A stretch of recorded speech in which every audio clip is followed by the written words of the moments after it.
If you bow your heads, we will start this with a word of prayer. Lord, please come with us tonight as we have trekked through your beautiful snow. This is just the right amount. Don't have to push it around too much, but it's pretty. Let us be awed by the greatness of the seasons. Be with us as we make decisions to better the Conservation District of Ottawa County and our surrounding communities. Be with us as we drive home this evening to get us all there safely back to our loved ones. Amen. Can I get an approval of the minutes? Oh, I'm sorry, roll call. Rivka, are you here? I'm here. Becky, are you here? Here. Tim? Present. Doug? Here. And Matt is here. Excellent. Now we'll go for the approval of the minutes. I make a motion to approve minutes. Is there support? Support. All those in favor say aye. Aye. Opposed? How about approval of the agenda? There's an addition. Ooh, with an addition. What- Do we want to talk about the addition? Where is the addition? The addition is, what, they're not colored, that's my bad, I thought they were, but it is vaguely highlighted under operations. It's called, the groundwater program. And I just have some information to provide the group on that, after speaking with partners. With that added item, is there an approval of the agenda? So moved. Support? All those in favor, say aye. Aye. Public comment. Have any public? All right, smile there, guys. Make me nervous back there. No, that's great. Thank you for coming. With that, public comment. We'll have staff highlights. Are we gonna go 2 minutes or are we gonna have the biggie first? Which one is it? We'll do the 2 minutes first, and we'll just skip the SISMA because I assume you are all speaking at some point. Yes, okay. So Tracy, would you like to give your Do highlights us a favor. first? Yeah. This month has been, we're now in all the. We're in NRCS. Paperwork. So, that a lot of EQIP deadlines are coming and going for people who have applications. So was a deadline Friday for paperwork and there's another one in a couple weeks, so. And then tomorrow we have 2 days of, a farm bill rollout. Oh. We're in FOMO here. Pull it out of the oven, don't let it burn. For 2 hours. So we have the farm bill rollout program and this is, I think, the first time it's been, we're all gonna meet up in Grand Rapids, the whole area free. And it's the first time it's been not virtual, I think, since COVID. So it's been virtual since I've been here, so. Good. Sarah, would you like to go next? Yeah, the last month, been in and out a lot with the holidays and stuff and on a cruise and everything. But my biggest thing, I guess, was conservation on tap. We had one already, we had about 20, I think, people total, maybe around there. It was a Tanglewood Winery. The winery folks really liked it. It was a good time. It was My Strips, the Michigan Strips program that talking about prairie strips and your stuff in agriculture. So they had a really good interactive presentation and that was great. We have our second and probably last one of the season, just because the next couple months are really busy. We have one tomorrow, at New Holland Brewing. And it's on, we have someone from Holland BPW coming to talk about saving water in the home and also saving water in like the outside irrigation for lawns and stuff. So we got about 25-ish people, I think, signed up. This is our first time doing it down in Holland, so I kind of expected a little bit less maybe because we don't do as much down there usually, but yeah, no, it's been good, and it'll be on the second floor mezzanine of the New Holland Brewing Brew Pub in downtown Holland, if you are interested in going. Excellent. Mhm. Ben? Yeah, so this last month has been a whole lot of reporting. It was the end of the year, which meant a lot of cover crops and other BMPs, things like that. So that's a lot of what I was working on.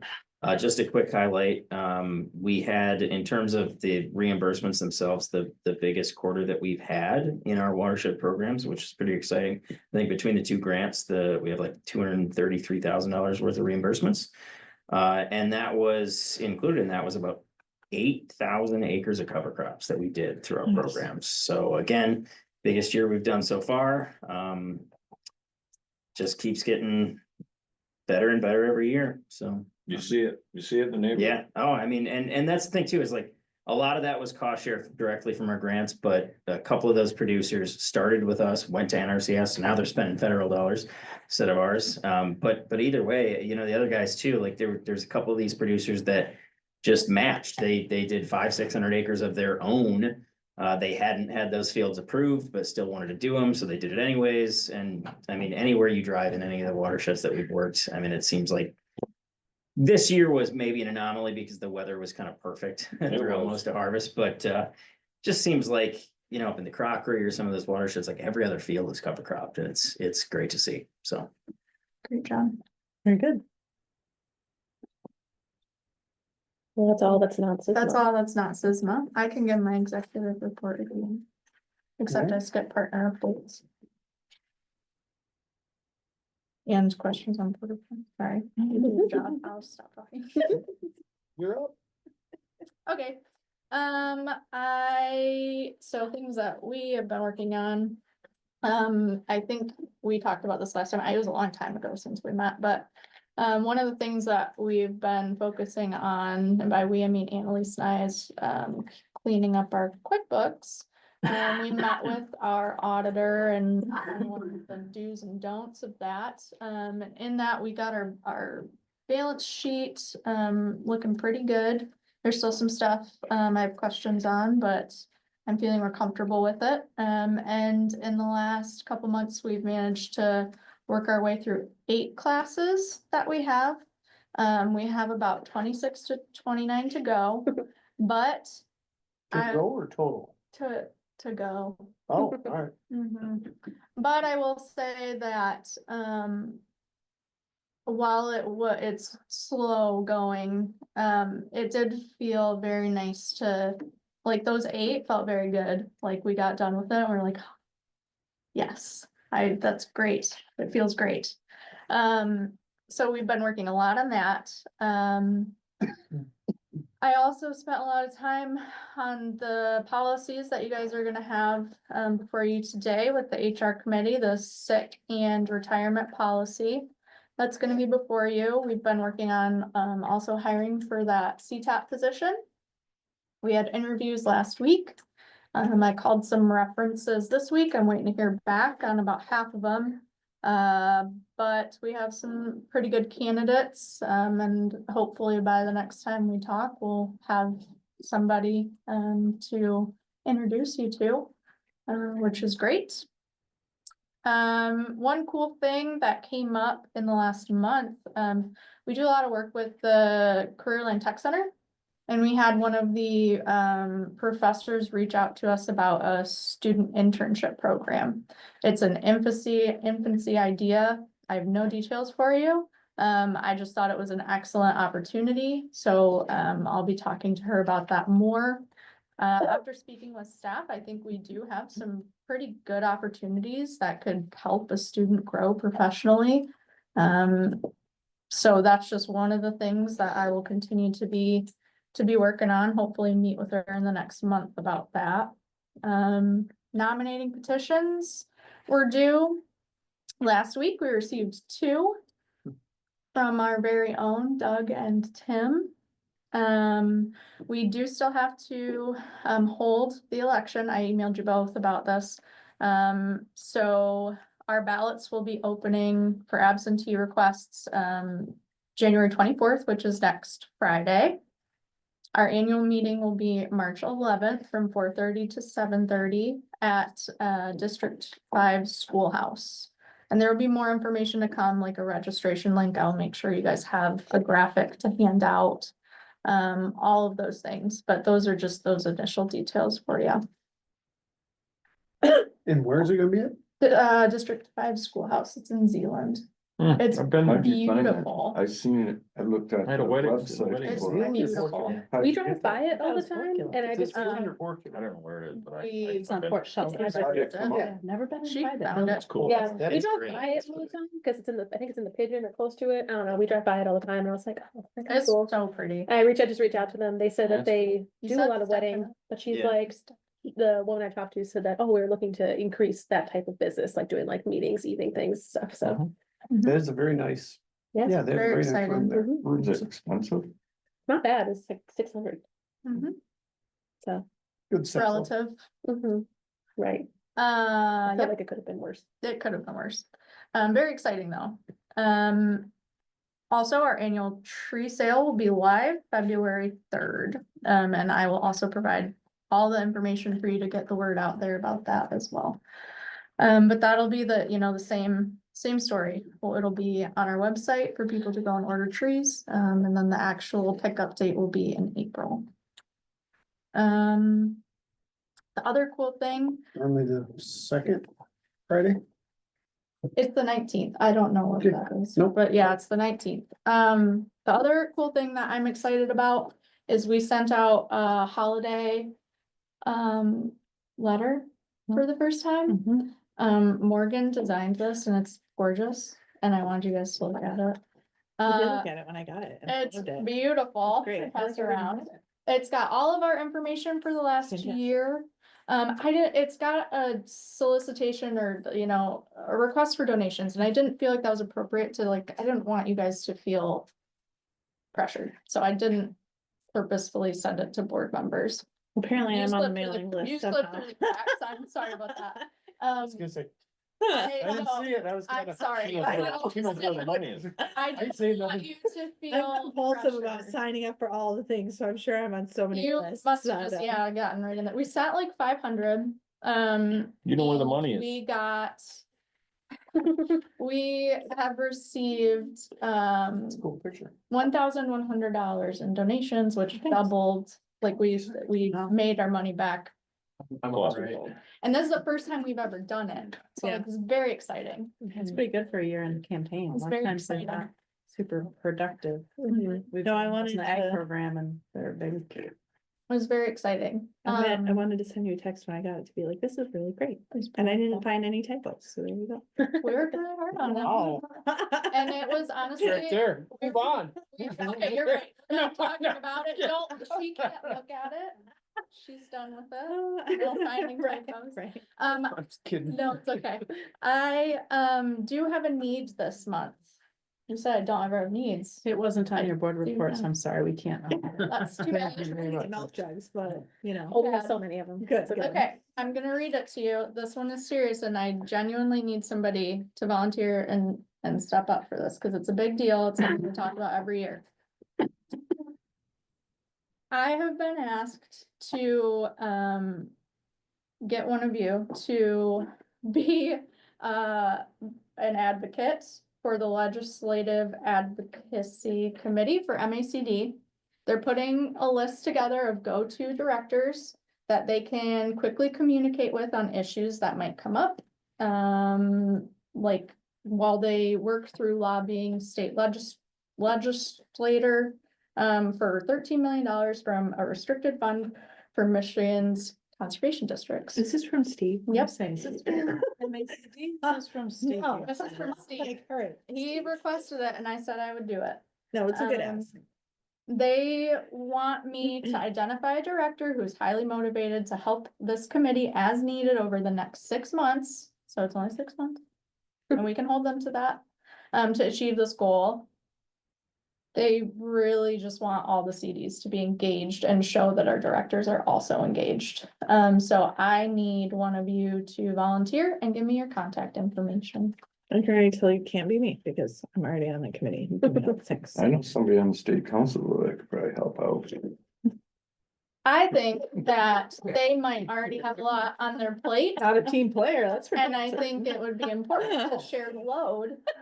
Looking at this side of the I table. wonder you're wearing your coat. I think Ottawa is an exemplary conservation district that shows what is possible with operational funds and how that can grow a district, because we've had county support.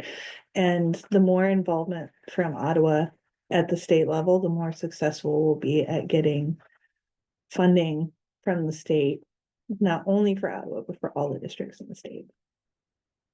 This didn't come from me though, and I didn't even know about it, so I'm gonna have to go yell at Steve about that later and be like, I should at least know, man. I'm sorry. Yes. Maybe I should. It's better when you're supportive. On you. He kind of goes rogue. He's got his own Facebook. He really page. does. Well, It really the does. request's been made, and. It's a good request. You guys cannot leave until somebody signs up. I will do it. I'm already in I communications. never with asked, Steve. I never have needs on this list. This is a need. Even though it wasn't on your board report. Man. Yes, Becky, You think you could work with her? I mean, for screwing up I'm like that? pretty and- difficult, I know. Tim, you want in on a little? Somebody already signed up. Yeah, Oh, Becky just- jumped Well, I'm on not, it. I'm not, Say- well, You know, I mean, I didn't doesn't think of it have to be on all- She my- said something about team, so, I mean, she didn't say anything about her and team, but I'm just, you know. No, I certainly don't need to do it when you have an interest in I'm- participating. I think it would Steve. be excellent to I think have that I kind of think the direct- I diversity. think that Just, I will say for the farmers at the table, the legislators always love to hear from the farmers. That is an excellent point. I will bring That is a really that good into the point. discussion. I'm not trying to pass the buck either. That's an actual really good point. your name is already on the. What's that requirement? This is the whole email that I received that I wrote to you. So you don't know. It'd be a How It about- may be Yeah. called to act. How So about I I can take the make lead some on it and I guesses. drag one of you two yahoos with me when I need to go talk to a legislator. I can tell we too. Yeah. I'll that would go be for great. the cruise. Even better. I can tell you right now, probably, going to legislative day on March 20th would be valuable. That was something I was gonna bring up in my little thing for everybody to put it on their calendar for as many people to go as possible. But I think the reason it's worded the way it is, not having spoken to Steve about this particular communication, is because we really don't know when the budget's gonna really be released, when the legislature is gonna do whatever they're gonna do. And we do anticipate that we will probably have to be able to respond quickly as a collective whole, because there are a lot of political, realities right now with the divided House and Senate about trying to get things done in the legislature. And there's a lot of pressure to make cuts to the budget. And conservation districts are a easy cut on the surface level, because a legislator's gonna get way more calls about cutting school lunches than they are about the conservation district funding that nobody understands. So, we as conservation districts collectively have to be able and ready to have those conversations and have our voices heard if we want to maintain our funding as well as increase funding. So, We need y'all to hype us up. and Ottawa's a great place to hype up, let me tell you. So what if Becky does it, but one of you agree to go to the March? Where's I the would March I thing? would agree to help you on things if you wanted them. The March thing will be in Excellent. Lansing. what's the date? Yeah. What is the You date? don't know? March 20th is 20th. the legislative action day. So I'm sure there will be other things that come up, but that's the main It's the first day of driving. March Madness. What's your schedule look like? March Tim? who? March In Madness. Vegas. There's been confusion in the past. Are staff allowed to go? Absolutely, staff are allowed to go. Okay. So You and gotta We get need our there on your own. director to specifically make the ask for us. We just can talk about. right, so the only restrictions on staff is you can't be like, please vote for X. But you can absolutely be there. You can absolutely provide information, answer questions, provide context, especially on technical details. I can tell you right now, there's no way that all those numbers you just gave about this many acres of cover crops, that 2 months from now, I will be able to rattle that off the top of my head, right? Whereas you guys, you work with this intimately every single day, and you can rattle those numbers off the top of your head. So staff are always welcome, but directors really need to be in the driver's seat, basically. Isn't it, if the staff goes, they have to go on their own, they can't be paid to go there, they can't take a company vehicle? I don't know, that got brought up once. So again, they're not allowed to lobby, but they're allowed to, meet and provide information. So if I show up with a backpack full of draft bills, Right, Then you're not out. allowed. that's okay. Right, But if I'm just showing up to provide context about the organization I work Absolutely. for, then yes. totally cool. Mhm. Mhm. And it does, it does make a little bit of a difference if you're talking to your own legislators as well. Like, everyone has the right to communicate their own needs as a constituent. Like, it makes it, again, that's where the community-based support is really important. Even when I went out to DC for the NACD fly-in last year, we had a hard time scheduling meetings with some legislators, because they're like, well, where does she live? Well, never mind, we don't want to talk. Mhm. So it matters, that community representation matters a lot. All right, well, we got a couple names. And. Like I say, If we- it's helpful, I'll go along, but I'm not an expert. Excellent. Just being honest. with you. That's great, Tim. I will put you down for that. Make sure you get the details. I'm being so So you serious. got three. Mhm. Okay, The more the excellent. better. Why That's don't you more got than we three? have Go, the last couple guys. years, so Let's I'm, kick this it out is to the really board. exciting. This is a whole day The event. update, I'm saying one time, thing. keep the 6 updates months. and all that, I just kick it will. out to the board as general and we'll see. Jim's what- All volunteering right, for the Becky's one our day. head, but Yeah, she's our mouthpiece. The rest I'll of us just be will. the detailed tracker, but I do think that's a really, really, really good point, is that me saying the things Mhm. has far less impact than Yep. you two as producers saying the things. Mhm. All right, great. That's all I had to say today about that. that's it? Mhm. So you're done with your report? Yep. All right, You should have warned me. and I No, didn't, and this is so much better. I didn't roll it out there as far as our board reports. The other ones that were in our packet, did anybody have any questions or concerns of the other? The other. ones who did not speak.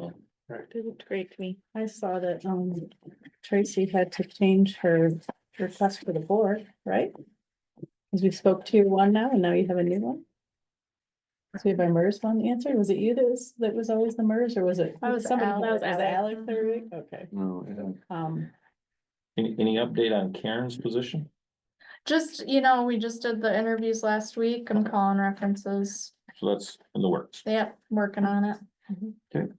did you have Tracy subcommittees in mind that you were referring to in your needs from the board? Was there something specific that you were in need No, of, well, or? I think we talk a lot about sponsorships, so I think part of that for me is like a marketing, type of marketing committee. Okay. Something, or everyone come with a sponsor. Okay, it's a good idea. Or look online, I mean, some of our, like Meyer, for instance, last year, we got $1,000 from them, but I was able to walk into the store and talk to the store manager, and they just moved it all to online this year. So that's a little bit more hoops to jump through.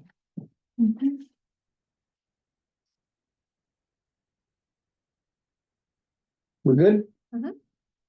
Let's move on to Human Resources Committee. Monthly program highlight. I thought you, all right, monthly program highlight, Here comes the ammunition. SISMA. I'm gonna say, so, Yes. That's me. I forgot my milk jugs, Mariel. That's okay. We have quite a few, so I think we're good. Just do a little Drake when you want me to do the next page. I'll just watch you. Well, I'm Muriel. I'm the coordinator of West Michigan SISMA, and I wanted to start off with some crowd participation, a question. Who can tell me what SISMA stands for? I can. Okay, Becky knows. Mhm. Does anybody else? I think I know. Griffin thinks she knows. I was gonna say, they all confuse me, so. There are lots of acronyms. What A lot does of SISMA acronyms. stand for, Becky? Cooperative Invasive Species Management Area. That's correct. If you wanna go to the next slide, Sarah. So I also I've never spoken to you before, so I just wanna make sure we're on the same page in terms of like what we're talking about, but. The state of Michigan defines an invasive species as a species that is not native to the area that it has invaded and causes some type of harm, whether it be environmental, economic, or harm to human health. So for example, garlic mustard will outcompete native plants that provide economic benefit to the state of Michigan. People love to come here for ecotourism, and then also, is harming the ecosystem.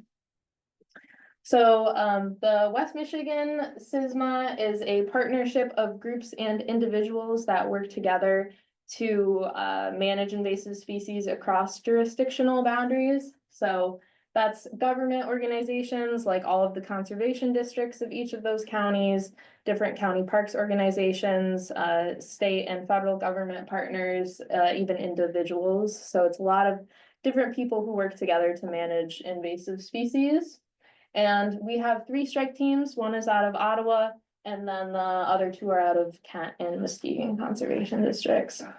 Every county in Michigan is part of the SISMA.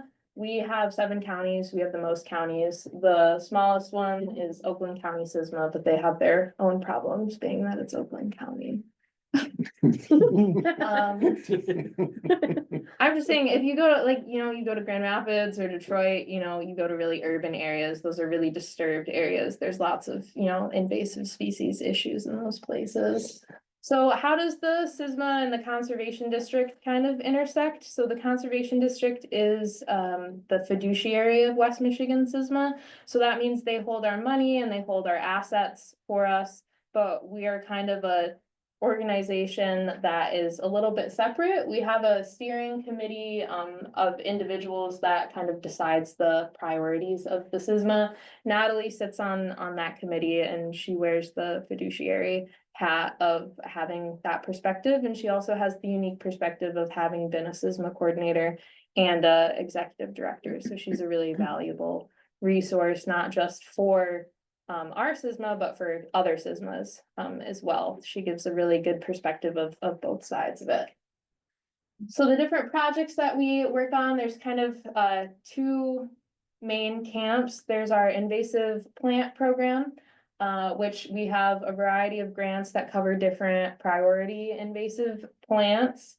And then we have an at-cost program where we offer services, invasive species management services to landowners who are not covered by grants. So they pay a fee for service. Yeah, Can you tell me how to kill that top plant? I can. Maybe that's not the point of this presentation, but I can talk to you about it. Sometime, let me know. Yeah. And then our other main camp of programs is our hemlock woolly adelgid program. So a forest pest insect that kills hemlock trees. We have grants for treatment of HWA, and then we also similarly have an at-cost program for landowners that are not grant covered. So I'm gonna walk you through just like each of the grants as brief as I can that the SISMA holds. So we're gonna go through the plant grants first. The Michigan Invasive Species Grant Program, that's funding from the state of Michigan. I realize now I don't have like the grant that funds most of me is under this. So there's that part that is non-competitive funding that funds a SISMA coordinator. And then there's also competitive projects. So this year we managed excavation companies' invasive species. So we worked with I think 5 different excavation companies in the different counties to manage invasive species in an attempt to stop spreading those plants with fill. We also treated watch list species. So the DNR has a watch list of priority plants, and those plants are not generally widespread throughout the state, or they're only found in certain areas. So we had funding to manage those. And then the treatment of black swallowwort, which is a specific invasive species. So this year we managed 5 different excavation company sites. That's what that picture is one of our technicians spraying Japanese knotweed at an excavation site. And also these metrics are across the SISMA, so that's Kent, Muskegon, and Ottawa's strike teams. But they treated 76 acres of invasive species and surveyed 338 acres. There were some big excavation properties that we were able to survey. We applied for similar projects for next year, but we'll hear about that in I think February or March. Our Good Neighbor Authority grant is U.S. Forest Service funding. It funds invasive species treatments on Forest Service property. We treated 66 acres, mostly in, I think, Newaygo and Oceana counties on U.S. Forest Service land. And we have another GNA grant for that work next year. our Sustain Our Great Lakes grant, is a National Fish and Wildlife grant that funds the retreatment of bittersweet, knotweed, and Phragmites in specific watersheds. So Lower Grand, Muskegon, and Pure Marquette. So it's cool that it's retreatments. Landowners that we've worked with previously, can have continuation of management of those species, covered by this grant, which invasive species work, it's never like a one and done treatment. It always requires follow-up. So it's nice to have this grant to provide support for those landowners interested in managing these species. There's also a marsh bird monitoring component of doing point counts at our wetland sites where we do that work. And hopefully we can see a difference at the beginning of the program. This is gonna be like a 3-year grant. The number of marsh birds that we are able to detect at those sites. But they did 51 point counts for marsh birds this year and then treated 257 acres of those species. We closed our European Frogbit grant, which we got, was the EPA grant that Eagle sub-awarded us. And it was treatment and survey of European Frogbit. And we controlled 5 acres of frogbit, which might not seem like a lot, but that is difficult work to be in waders in a mucky lake pulling frogbit. And then 24 acres were surveyed for detection of frogbit. And you might recognize that's Annalise when she was on the strike crew doing frogbit work. There's the potential that more funding will be awarded. I applied for a GLRI grant for Frogbit, and then Eagle also mentioned that they might have additional funding for us as well, so we're just waiting to hear on that. Can I ask a question on this slide and on the excavation slide? Just, Yeah. So there's 5 acres controlled, 25 surveyed. The excavation slide had 76 treated and 338 surveyed. Are the surveyed acres then, set to be treated? Are they waiting for commitment from whoever the landowner is? Like, Survey doesn't how do you go from necessarily survey need to controlled or treated? detected, Okay, so. just, all right. It's like in terms of excavation companies, I believe that we treated all of the priority invasive species we found there. But we looked at the entire excavation company Okay, property. and treated where it needed to, okay. Mhm. Yeah, the acres treated is like acres where there was invasive plants that were either sprayed or removed in other ways. Thank you. And then outreach events, we held 7 invasive species workshops to teach landowners how to control invasive species on their own properties. We did one in each of our counties, which is great. And then there were other events, tabling at events, presentations at conferences. Like when I first started, I gave a presentation at the Michigan Lakes and Stream Association conference. And then some of our partner organizations and our other strike teams have held volunteer work days. So there's a good amount of outreach as well. Can I ask another question? Okay. Is there a mechanism? So you have these landowner workshops and they attend, you teach them how to treat. If they go out and treat, like, missing and there's some different crowdsourced, you can put information in. Is there any way that we can know when we've educated the landowners and they go and treat, if we can account for that in our reporting? Is there a mechanism for that, or is it just by the goodness of the landowner if they should happen to let you know? That's mostly the goodness of the landowner if they should happen to let us know. As far as I know, you're not required to report pesticide treatments if they're on your own property and you're doing them yourself and it's not an aquatic based treatment. So it's also a varying level of scale. Like at that presentation that I did in Allegan, there were some people who had 20 acres of autumn olive, and then there were some people who had a couple of shrubs in their yard. So yeah, less so about quantity, but just more so about empowerment, and the community starting to do the work and pay for it themselves and that kind of thing. I just thought that might be cool. yeah, Thing to the know if best we we had a way to can know do that. is the number of attendees. So we can keep track of that. Yeah. Potentially the post workshop. Survey or Yeah, something so like it's that. probably Yeah. something, goes out and said, hey, did you actually treat some stuff just to know? Yeah, Mhm. I, someone will you remind me of that? I might forget. Next slide. And then our for hire treatment program, this will treat most invasive species that aren't grant covered at cost to landowners. We've done $100 an hour. We're looking at changing that rate, whether we quote individual properties and give them an estimate, or we just raise the rate.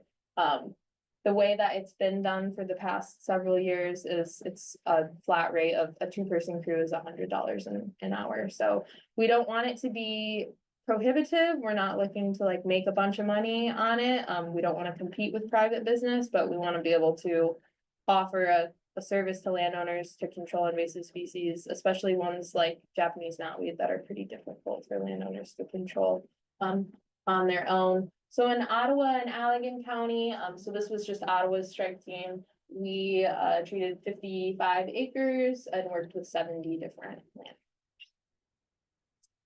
land. So Sorry, can I ask a quick question about that? I know at one point in time we had like a wait list on that, like what is the process for people having access to that? How much access is there? How much like need is there that's not really being addressed right now? So we send out mailers, or if we have people's email addresses who we have worked with before, and at the beginning of the season, we send them a new landowner agreement. I would say the biggest barrier to people getting treated is them responding to us in a timely manner.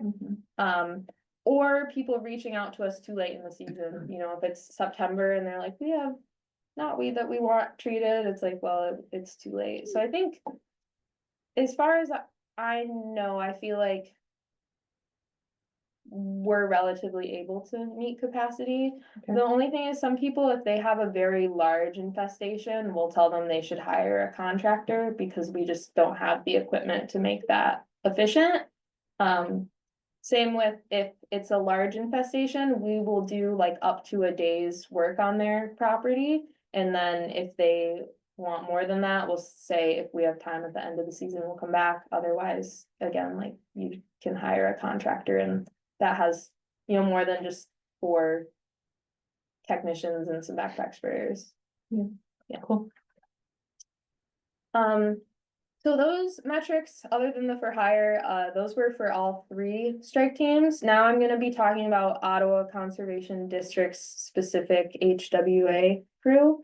So the grants that we hold, we have MISGP funding that is likely ending in April. That's when we'll spend that grant down. So that's treatment of HWA in the northern front-ish of where HWA can be found in Michigan. So that means Oceana and in Mason counties. Now there is HWA in Antrim, Leelanau, and Benzie, so it's shifted a little bit further, but we still have the funding to do management in Mason.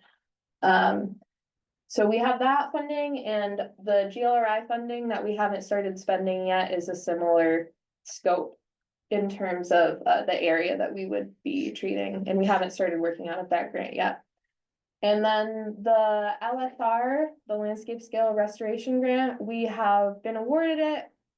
It hasn't been executed yet, but that is interesting because it's quite broad in scale. Every county from Allegan up the coast all the way to Leelanau will be hosting workshops for landowners on how to manage HWA, and not just with chemical means, but other like IPM strategies that they can use, including like reforestation of other trees other than hemlocks. So that will be an interesting grant once it's executed. There's also written in there treatment on large tracts of rural lands in all of the counties, which is pretty unique that there's funding to treat HWA in Allegan and Ottawa counties.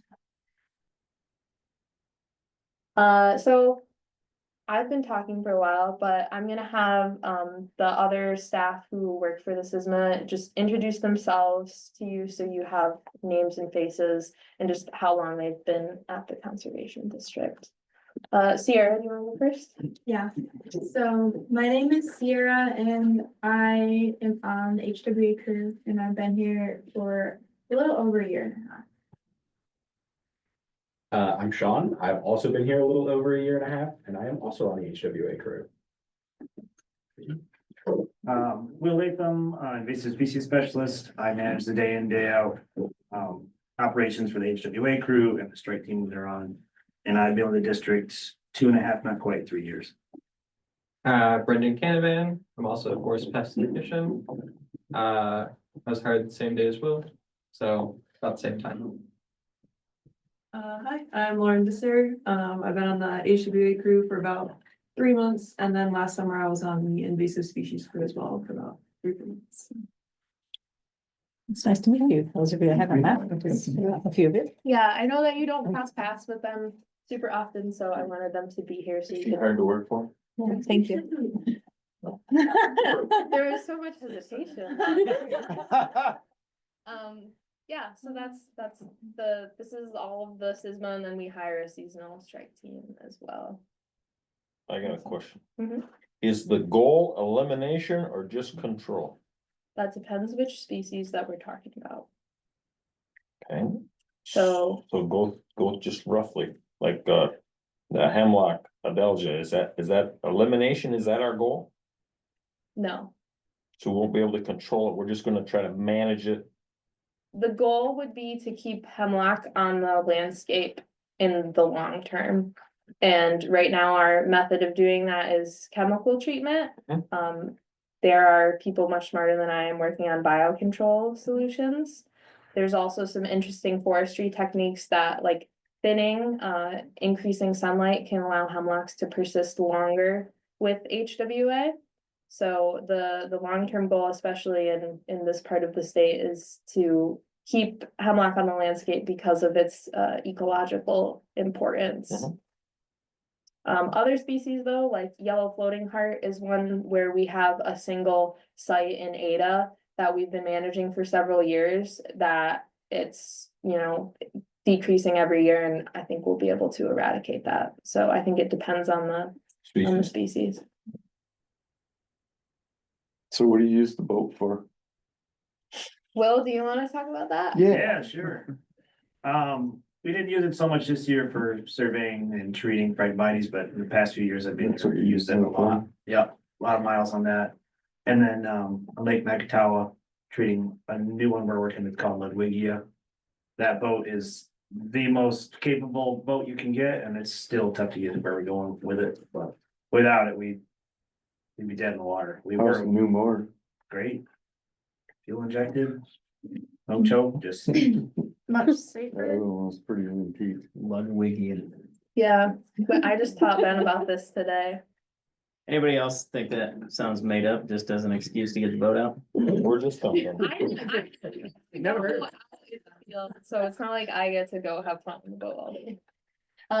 Okay, so in terms of what our lovely HWA crew was able to get done this year in terms of treating hemlock trees, under our MISGP grant, they provided treatment for 47 landowners in Oceana and Mason County, treating over 16,000 trees and 94,000 inches. So that's pretty awesome. It's a big deal. That's a big deal. It's a lot. Yeah. Sorry. And then we also were contracted by the DNR to do treatments on US Forest Service land around Nordhaus Dunes Wilderness area. So we worked with Forest Resources Division, and then Mason Lake Conservation District also did treatments in that area. So it was a group effort to get that ecologically valuable area treated, and they were there for a couple of weeks and treated almost 5,000 trees and 43,000 inches over 46 acres. And that was also, from what I hear, like a really beautiful place to be doing work in. So that was a cool project. And then our for hire program, we treated 4 properties in Ottawa County, 712 trees and 4,000 inches. So it made up a relatively small amount of the crew's work this year. But we have quite the list for next year, so we're looking to expand this portion of the program as grant funding becomes less available, especially in this part of the state. And then we also did HWA workshops, for private landowners. We held one in Oceana and one in Ottawa County. And then we work with, Muskegon and Mason Lake Conservation District every year to have a workshop for tree care professionals. We held that in Muskegon County, so different, private businesses, just giving them information about HWA treatments, the rates, chemicals, equipment that we use, and just making sure that they have access to all the information that we have, and also so that they can communicate to landowners about like HWA in terms of the state. So we try and keep those relationships really good between us and the private contracting world. We don't want to compete. We want to be a resource for them and for landowners.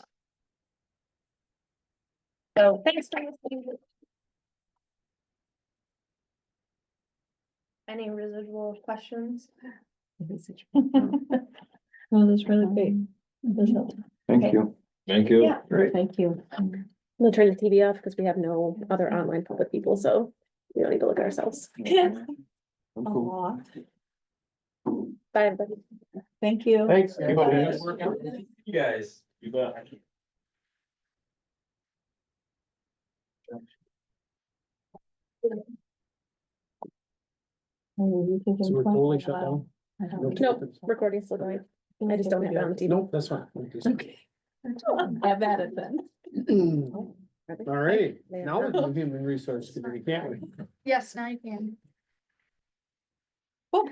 Well, as was mentioned a couple times already, one of the things HR committee has been working on this month is hiring for the CPAT position, so helping review resumes and interview questions and attend interviews. Becky and I were able to kind of divide that workload up pretty effectively, which was great. Very close to hiring somebody on that side of things. Did I say something wrong? Nothing, no, I just learned a lesson. She just cocked her head because like, we We couldn't do shouldn't have apples split to it up. apples of the splitting. It was- Yeah. We regretted that, but lessons, Yeah. That's okay. I'm sorry. That's okay. And then, working, Natalie's done a great job at like kind of giving us, like a starting point to work on the policies, and then Becky and I both reviewing it and providing feedback and comments offline in the meeting to discuss. So there are two policies, in here. One of them is being driven primarily the retirement stipend piece by, implementing the new MERS benefit option possibility. The other one, the sick leave policy is primarily being prioritized at the top of the list for change because of the new Sick Time Leave Act that takes effect February 21st. So we want to make sure that we are, It's state driven. yes, yes. And there's a whole, I can give you as much background on that as you want. It probably is not really relevant or purposeful, other than to say, if you have your own business in any way and have even one employee, it will be relevant to you. Because you will have to have policies. There's, I would say for the essence of time, yes, I mean, we just need to know what our policy is going to do as far. so it's written out here, you can review, or hopefully you have reviewed, and I guess we can discuss, or you can ask any questions of Becky or I on either of the policies, if there are things that are areas of concern. I read or through it, but questions. put it in farmer language.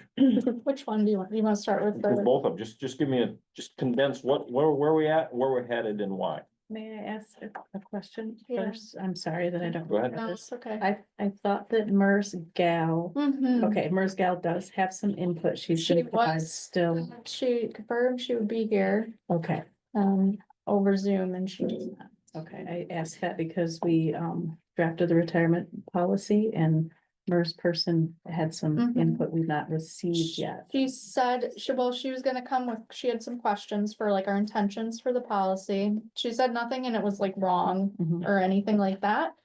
She just had, she said some ideas of how to assist limiting administration of it, some things that would benefit us. Again, I'd confirmed that she would be here and she is not in the Zoom, so I don't know how you guys want to handle it. This one is not a I'd like to pressing, table it. totally, I'm as a director. Retirement or MERS? The That's retirement. same. is the MERS, yeah. Mhm. But in a Correct. nutshell, Tim, the retirement is, the staff had been wanting to have an option to have an actual retirement vehicle versus just. a stipend. through that a year or so ago. Well, I met Yeah. with Natalie and I met with this lady once. And we had a lot of good stuff out of it, and great. she got the program that she wanted. The only thing. My concern was is, it's a personal thing, I think if we're gonna hire somebody, they shouldn't be anybody grandfathered, everybody should be the same. I don't know what issues that causes.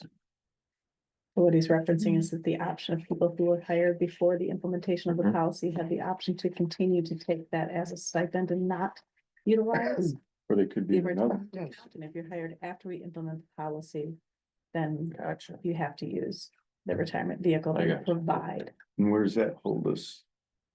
Do you guys know a lot about that? I What do you mean, as mean, far hold as us? like.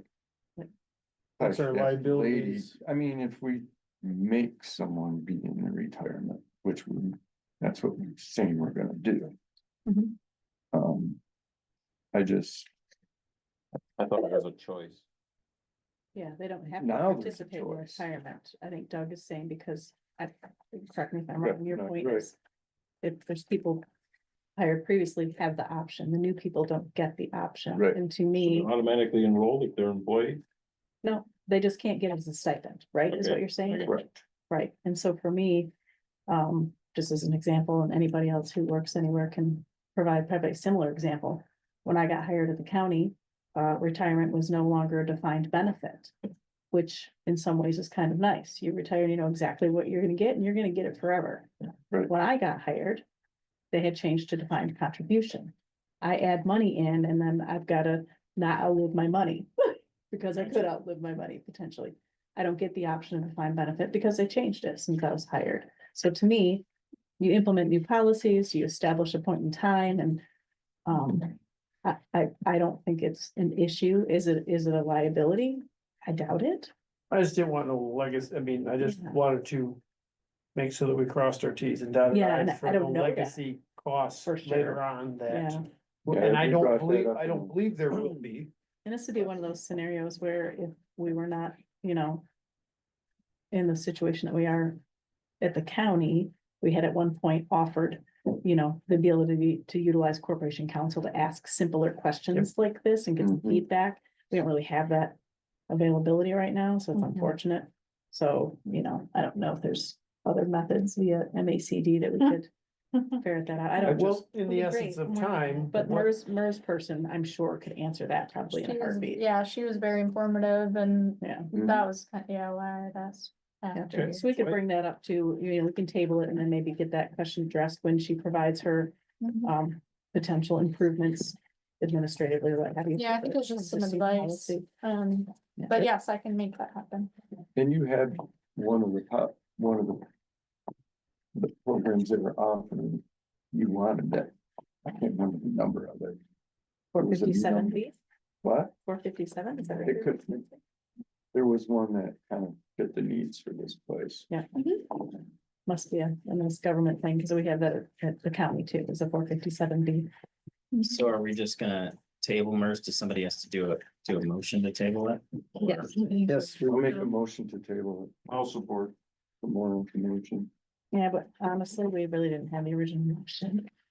You probably should Correct. make the original motion. Well, Let's just read the report first, we haven't gone down to the Yeah. voting yet. So we go to take action on it. so, well, I guess then that is later on the menu, on the agenda. Yeah. So we will come to that at that point. But finish out our, That was it for the report, just. but the our, hiring but the we have production another policy that. The Yeah, sick this- leave, sick time, sick leave. Yeah. Policy, which, and we need to do something with that because there's a timeline. We need Yeah. to implement that February sections. Yeah, Yeah. it Well, would we gotta be, do it now. it No, would- we don't.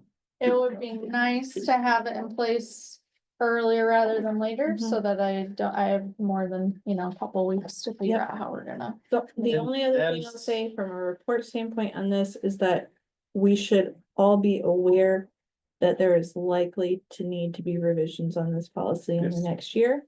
Because this is a new law that is now gonna be challenged in the courts, and it is likely there will be clarification on the law over the course of the year. Good. So just so that you all know that that's likely to happen, it's not because HR committee did not do our job up front. It's because it's a moving trend. So this is our best effort at a policy that implements the new law as it currently stands. So this came through the legislature and now we have to implement it. Is that what I'm hearing?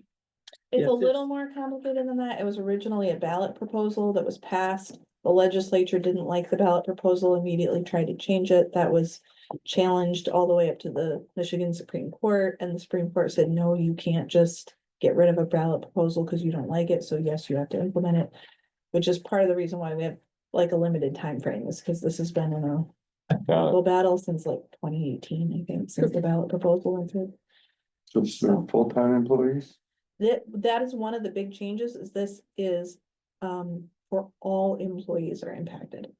So in Full-time, previous, Yes. full-time, part-time, seasonal, temporary, And they all get the same sick pay. They all get the More or same less. leave time.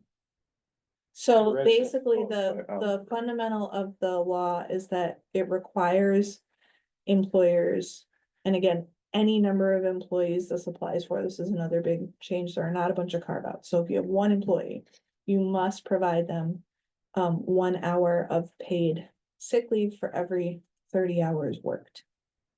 Okay, I get it, but who polices that? How do you know if he's playing hooky or if he's sick? So I mean, that's detailed in the policy. That's one of the things that has changed as well, is the requirements for documentation. You gotta, Employers cannot require documentation unless they've missed 3 days. okay,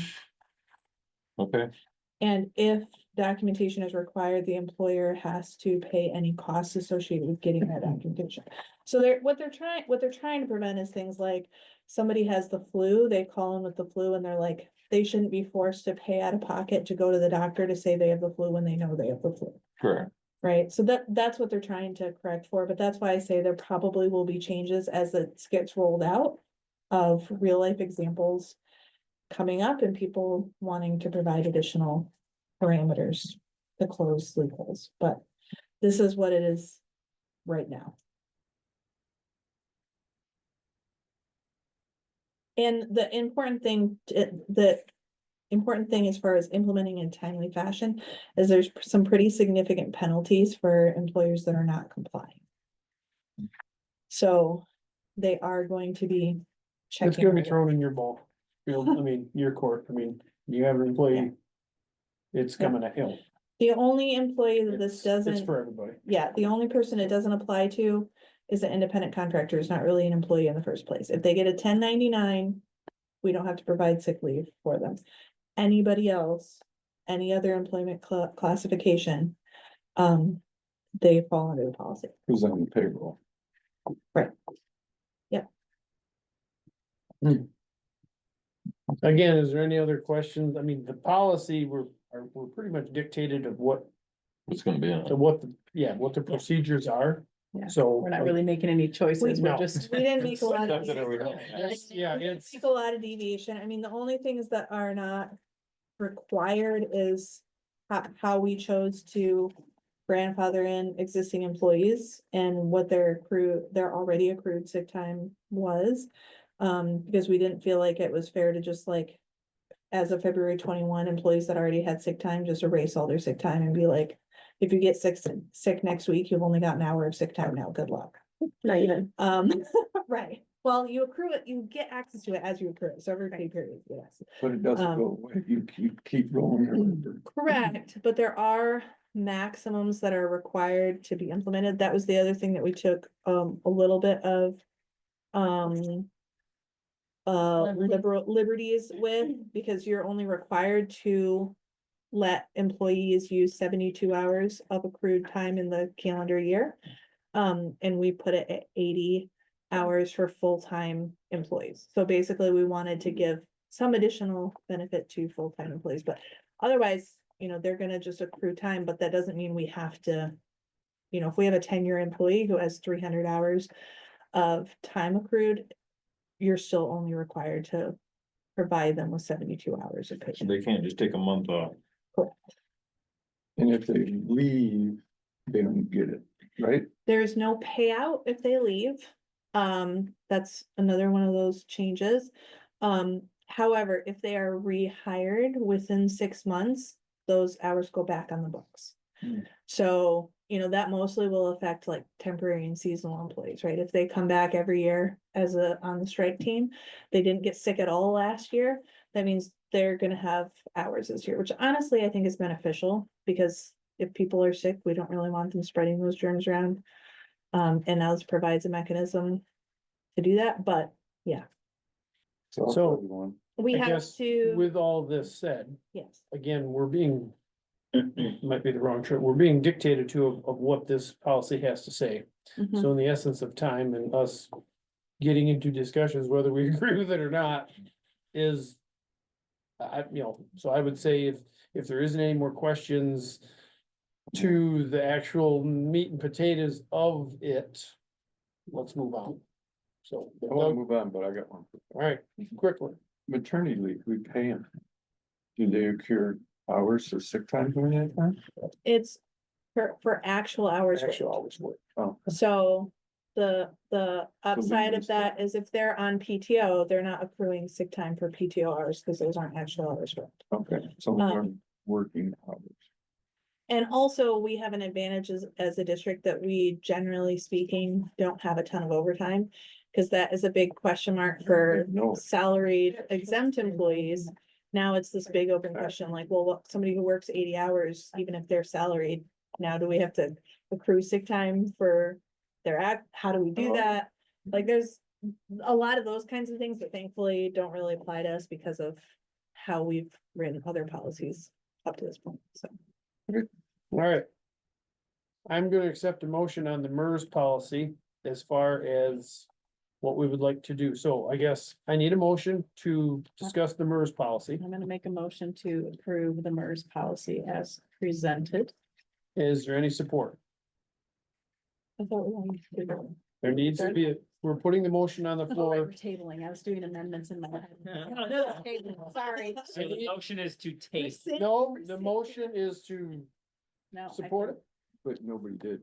All right, No. I what's moved the to table. motion? I'm moving to table the MERS policy until we get information back from Further. MERS gal. Is there support? Yes. All those in favor, say aye. All right. Bye. Opposed. We're gonna table MERS. The sick policy as we just, I make a motion to approve the sick policy as written. is there support? Yes. All those in favor say aye. Aye. Opposed. We have a new sick policy. Thank you, government above. Finance committee, so. Doug, what do you got for a finance committee report? No, Or is Natalie giving that? I mean, we've talked about, I'm gonna say the QuickBooks thing. Cleaning that up. I don't know, if it's a good time to bring up Annalise or not. How's it going? Stuff. They're making headway. I mean. And as Oh, she, yeah. as As well. she talked earlier, the headway is, It's about a stalemate where they don't have time to work on it. So Natalie is gonna talk to HR committee about bring Annalise on a little more hours. To help with that, cause she's on 20 some hours. 25. Yeah, and she can only get her work done, which she gets done. But And we it's- do carve out time every week to work on it. But takes her 25 hours to do the job that we hired her to do, and then this, we're gonna say is extra. she'd like to. She increase can't it. get this, any of this done inside of her hours. Pick away, it'll go away. Yeah, Yeah. So, so, and what is that idea of hours? I am not there yet to Okay, discuss yeah. that. Alright, so that's one of the things we talked about and it just. The everyday finances, and there's really been nothing crazy. there's no huge elephants in the room, Mm. so. Am I missing one here? No, there's that IRS thing. You wanna talk There's about no. it? It's Oh, not- well, there's- all there's yeah, that. It's It's actually actually okay. great news. Yeah. It's good Yeah. news. Just. Do you wanna IRS, talk that's- about- Yeah, talk about Yeah. that. Is So- that why we're upside down on, payroll liability? No, Oh. that's one of those things we need to fix. Are you talking about the balance sheet? Yes. Yeah, I- that's one of I have the, questions about that. we have things to still sort out, and that's one of them. Yeah, that's the, close the door.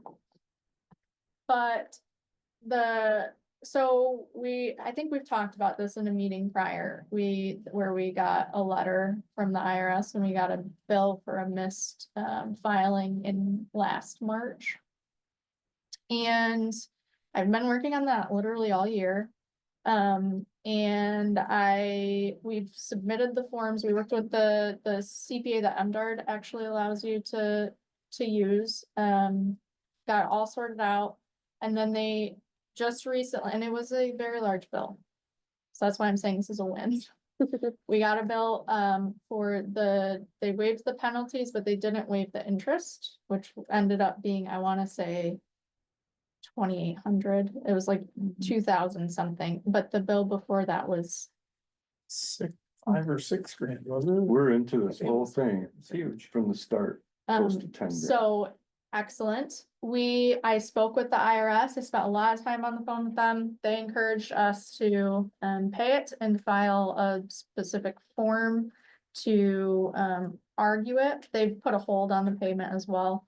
And so obviously we've done all of that. And so they will just decide basically if they are gonna require us to pay it or waive it. So what was the issue? What was the contention It was a Way back. form in March of last that we year missed? that didn't get filed. Yeah. They didn't have a But we didn't payment pay- associated because the payments had been made. It was simply the form that did not get filed and then the penalties accrued. Correct. We didn't Interest on pay that. our taxes on time Yeah, for a year, Was it the form or the taxes? it was taxes. both. We didn't get, the form wasn't in. And so there Because was paying no taxes payment. is different than some of the forms you have to. So file. was it? There was missed payments and then it just the penalties and it just accrued. And we didn't learn about it. Yeah, we And just so got a the letter in the mail, Large. you owe all this money in penalties. So was the district's fault or the CPA's fault? It was, Past administrator. mhm. Well, that's good. Political will. That's I'm proud of you. an It's- arduous task to sort through all that with the IRS, but It was. if you walk the path, oftentimes they will forgive those kinds of things. So that's good. Good. for They you. forgave enough of it that I am pleased. This is our Good work. second or third payment to him. Yeah, First one was like second, 8 grand. that was last winter though. It Yeah. was sometime. Good deal. So finally, that one's done. I forgot about that. Yeah, I was gonna say, that was. isn't that a boy, we- luxury? Yeah. Discuss that. She one looked at time me, ago. I'm like, what are you looking at me for? Yeah, that one, No, that one that was a- went by that the was a win. wayside.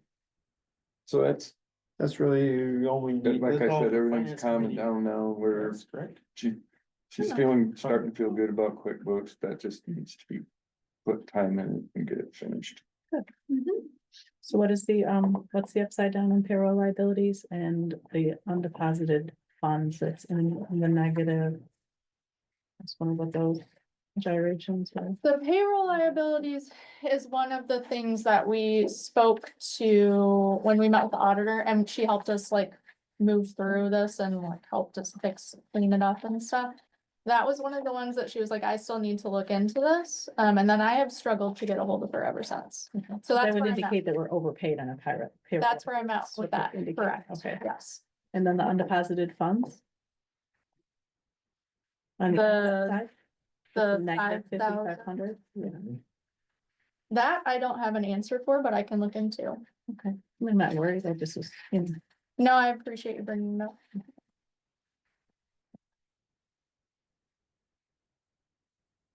There was money switched around, with payroll, just they didn't straighten out the books. and sounds. They didn't pretty think bad. anything crooked went on, it was just the way things got. No, I'm not done. indicating that it was, I'm just saying, when you ask questions and then you dig in, then you can just keep No, cleaning things up and you. A lot of it was just a straight up different way of doing Right. books. Absolutely. And we got Oh, yeah. new style, old style. Yeah.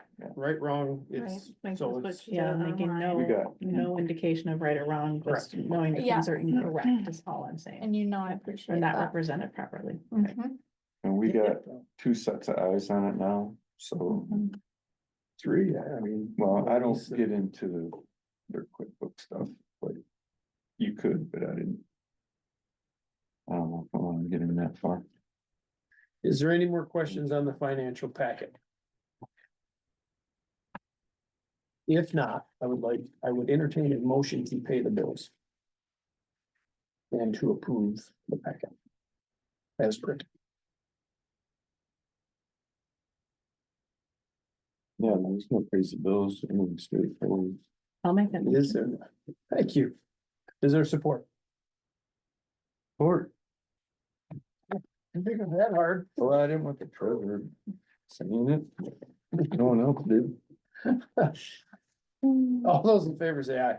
Aye. Sure. Pay the bills. Do we need to go into cash flow forecast, or did we kind of have to cover that with what we just did? No, I think we should talk about it. Okay. The cash flow document should be in there. Wait, where am I? I stuck it in, it should be the last thing in your little financial section. Recurring bills to be paid, reconciliation report. It's after that. It should be the very last page. Oh, no, I guess not. And it's colorful, yeah. Oh, there it is. Yeah. I hate this one. I know it. Okay, so the I hate this HWA, one and That was it's tiny. better than The not H- having it. WA crew has these little magnifying glasses for looking at HWA, and I almost had them convinced to pass them out and me be like, this is what it's for. You guys." know, I appreciate the challenge of getting stuff to fit on a page because it's worse when it's. I have a hard Spread out. time I thought I following. needed a new prescription, but No, I'm it's not not a alone. you, No, you're it's not not a you alone. problem. I have a hard time with this one too. Mhm. But I'm happy to email it to anyone that wants a closer look.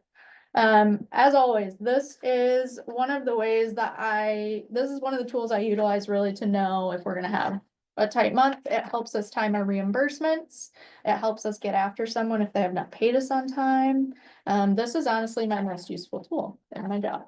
Currently, we adjust this number at the top at the beginning of every quarter. I like to underestimate how much we have. That's what I meant. Yes, that's correct.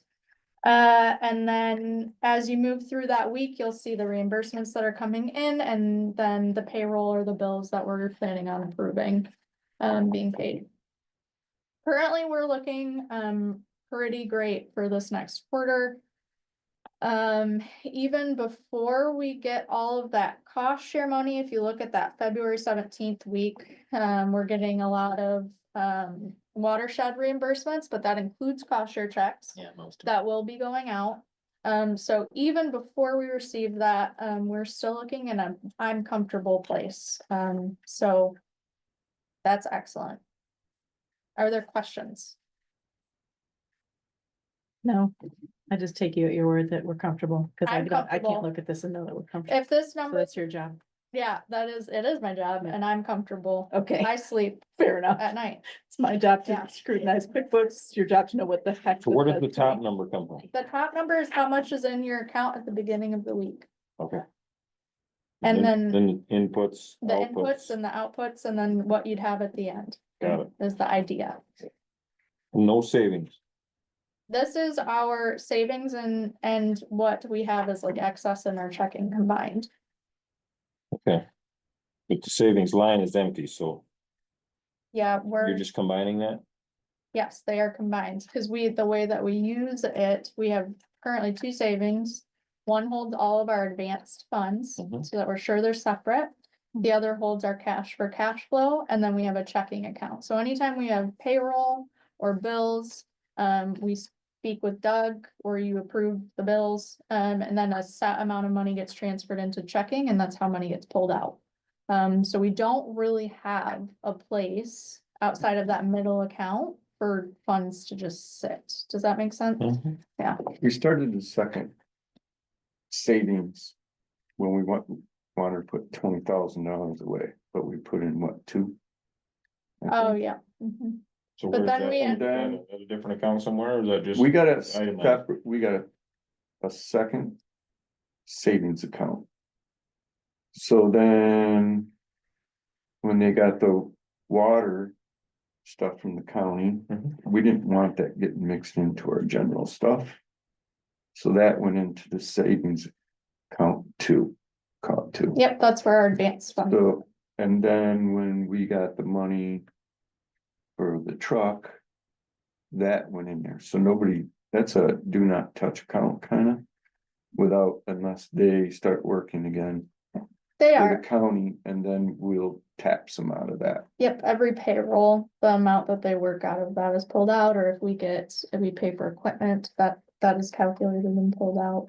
and There's put- quite a bit of money in there. But that is not on this page anywhere. That is not included in these numbers, because it's not, that's encumbered funds. What's in there roughly? And Savings too. this, Two, it probably is like 200,000. Yeah, I mean, We've been waiting on a buoy, which I actually got a quote for recently, that is gonna pull a big chunk of change out for that so- project. I also don't have access to see the savings accounts. we'll be getting another 40 grand here shortly, right, from Carroll Correct. County? That'll all go into that account. Mhm. I just looked on my phone. I just sent Okay, it, you you did. send it into you. So I if the can tell you restricted this. fund is not included in the combined savings and checking, why are you just comfortable with it? Why aren't you like really comfortable with it? With the, Because this time of year is always comfortable. Yeah. It's the because coming spring, we're summertime. gonna buy chemicals and then less Yeah. comfortable and Yeah. This time of year is more always, staff and less comfortable, so. don't We have think more about it income than too out. And much. you pay it all out and then you gotta It's wait for it to come back. The July time, That's not, that you know, kind of the quarter. residual, the cash that seems to go in. That's what we're- residuals. Right, that's when we're gonna tap into the other fund to get through that time. No, this year we actually made it through, well, like I wasn't comfortable, but I was not as stressed as I have been in the past, so. We're hoping, and the plan is not to, I mean, we've all kind of pinky swore to. That is, you know, the $2,000 that's there now. Should and, you know. We're all gonna work our due diligence to keep it there. That is a true savings account. It's a rainy day. Well, yes. And that was the reason we tightened belts and Yep, Yes. certain and I'm staff members hoping did not get benefits that they it- would have liked because we needed to correct the ship. And right? it will Yeah, hopefully, to keep, the ship was going down. it will hopefully continue to build, and then every year we can reassess that. Mhm. And look at it the same way again and see if things have improved. Okay. One thing actually to that, every quarter, we're gonna be looking at our appropriations budget and where are we, like, this is what we said, this is what we're saying we've spent out of it this last quarter. For appropriations and operations, and I'm hoping that will also hopefully shed a little light, cause it should help us look at our indirect as well and what we've received so far and all those things. But I made the executive decision that we're gonna do that the second month of every quarter, because for me to get it done between the time I send you the packet and the Yep. 30th of December Yep. made me sweaty. Yes. It's very true. I couldn't do it. So, it's gonna be a second month situation, to be candid. 5-year long range plan, Yeah. focus area. So this is the other thing we said we would do. We looked at focus area 1 last time, and so this time we're looking at focus area 2. So I want to draw your attention to, if you flip your tab, it should be this last page that has the table. That's the important part. That's kind of what we said we would do. So this focus area, the goal that was set forth by our community needs assessment was to expand surface and groundwater projects by delivering a groundwater program to increase the conservation district's impact through residential, agricultural, and business initiatives. Again, I meant to print all of this in color and I didn't, and then I felt kind of guilty reprinting it all. So usually, and in your packet that you got in your email, this is color coded by like what we're working on, what we're. Becky got the good one. We all know special. You're like, I don't know, I got the Um, little thing, you got the color coded, like. So the green. They sell highlighter pens, you know.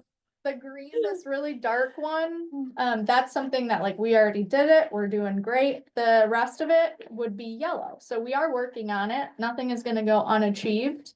So that's excellent.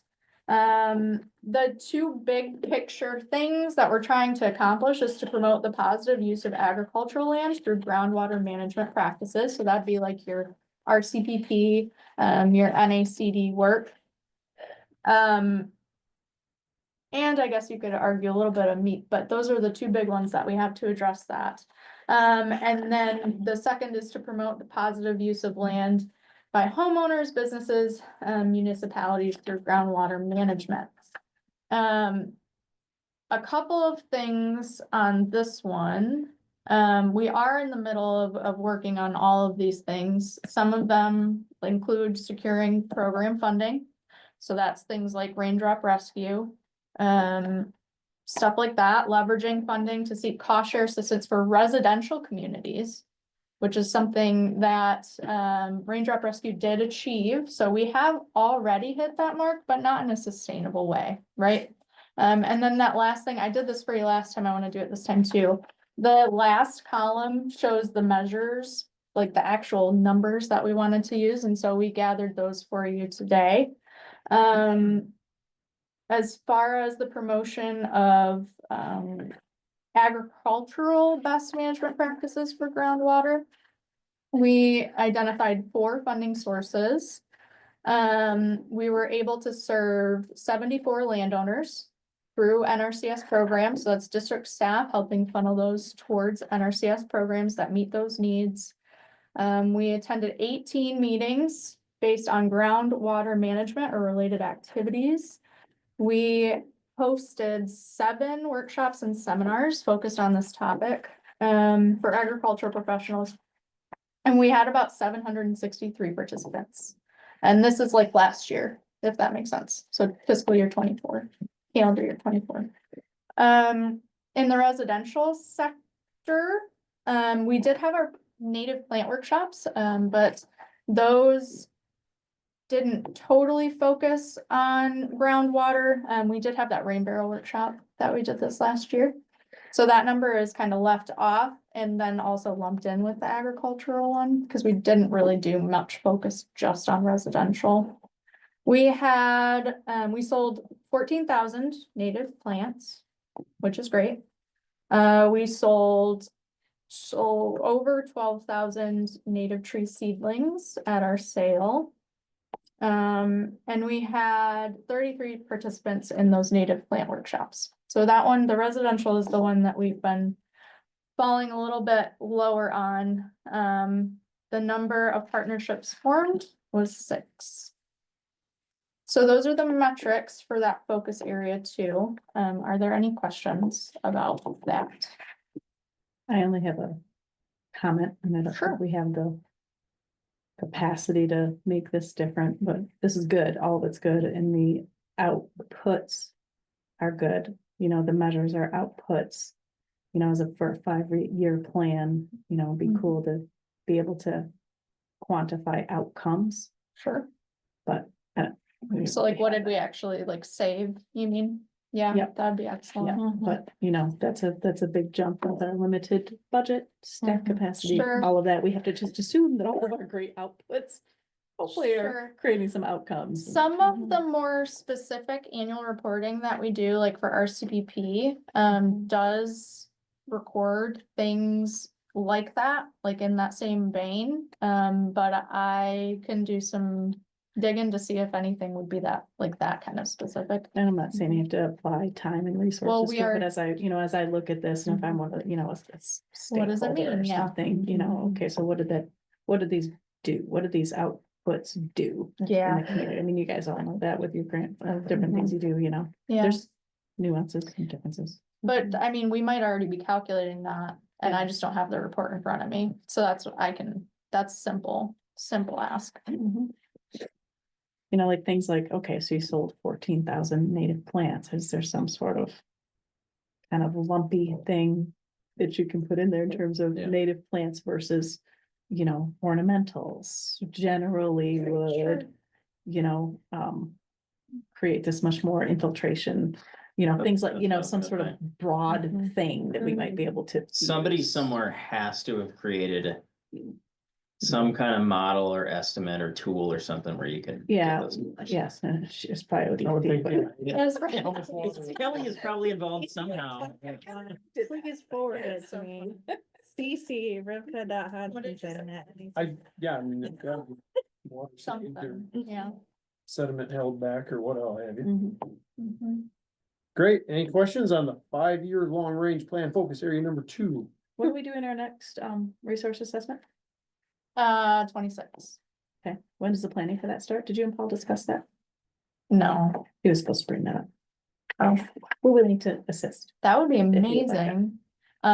I have not gotten to a point where I have Ability to be assisted. looked into how to do that, so I will let you know when I do. Yes.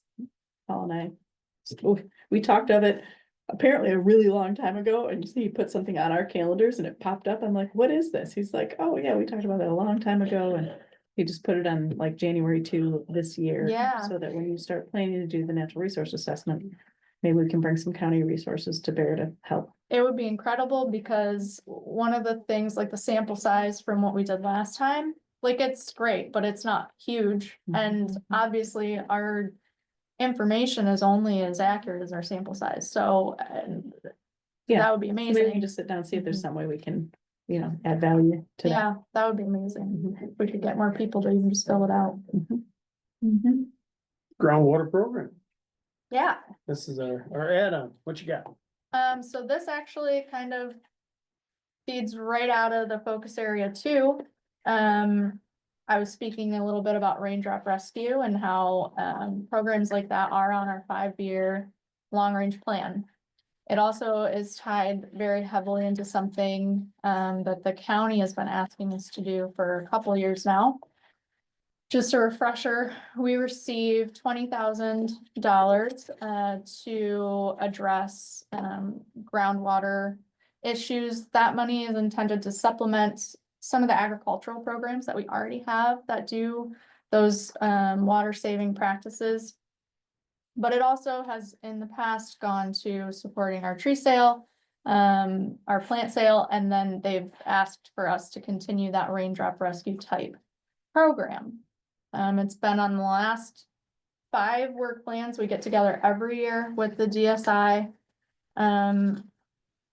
group of people and come up with a work plan of how they'd like to see us use that money. It's been on every single one. Like I said, we did it for a bit, but it wasn't super sustainable. I brought it up this year that, as you all are aware, you know, we can't necessarily hire a new staff person this year, but it's still something that the county really would have liked to see from us, and they made that abundantly clear.